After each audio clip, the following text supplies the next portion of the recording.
This video is about true events that took place in Harlem and the Bronx area in New York. It details how the infamous gangster named Preacher controlled the streets at the time. His real name was Clarence Heatley. Born in the 1950s, he was raised in the Harlem section of northern Manhattan in New York. He dropped out of school in the 4th grade and learned to handle himself on the streets of his rough neighborhood. He would get involved more and more into the lifestyle, leading him getting arrested in the 70s for possessions of firearms. Preacher would grow in notoriety in the 80s and 90s and formed the Preacher Crew, one of the most feared crews in New York. They sold cocaine and other drugs. They were involved in kidnapping and killed to gain notoriety on the streets. Preacher's right-hand man was named John Cuff. He was a former police officer. He provided protection and bodyguard work for Preacher. Another active member was a man called Malik, who was in charge of the janitors.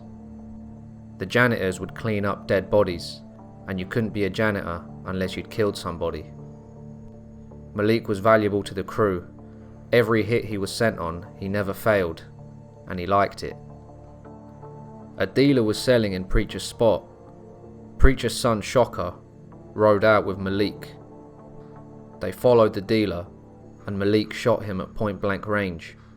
Malik loved killing. He was like a pit bull. As soon as Preacher let him off a chain, he went after anyone. On December the 5th, 1989, Donnell Porter, the trap star Richie Porter's brother, was abducted by the Preacher Crew. The young boy was on his way to school. He never made it to class that day.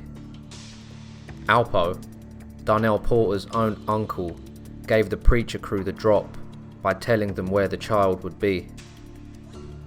They took Donnell to this basement and called Rich, demanding for $500,000. Rich Porter, his brother, was soon found dead in a Bronx park, so there was no one to pay the ransom of the boy. The boy had seen the Preacher Crew's faces, and then Malik ended up killing the little boy. At some meetings, Preacher would call a vote on gang members that had fallen out of favour with the crew. If the majority ordered thumbs down, the member would then be murdered. Preacher ordered a vote on Malik as he was moving too wildly. The crew ended up voting thumbs down for Malik. The setup was, the crew would bring him down to the basement. They said if you went down and people were following you, you wouldn't come out alive. They lured him in by saying they were going to show him a new gun. Once he got inside the basement, the crew blew his brains out. The Preacher Crew then used a saw to dismember him. They poured acid on his arms to remove tattoos relating to the crew. They left the body parts in abandoned buildings. 2 members of the Preacher Crew then played football with Malik's head on the roof of a building. Shocker, Preacher's son, said the gang killed in between 50 and 75 people over the years. The crew were too active and reckless on the streets, and the feds were onto them. They began building a case. Preacher was arrested, and so was his right hand, John Cuff. As soon as Preacher was arrested, he said, "What do you want to know?"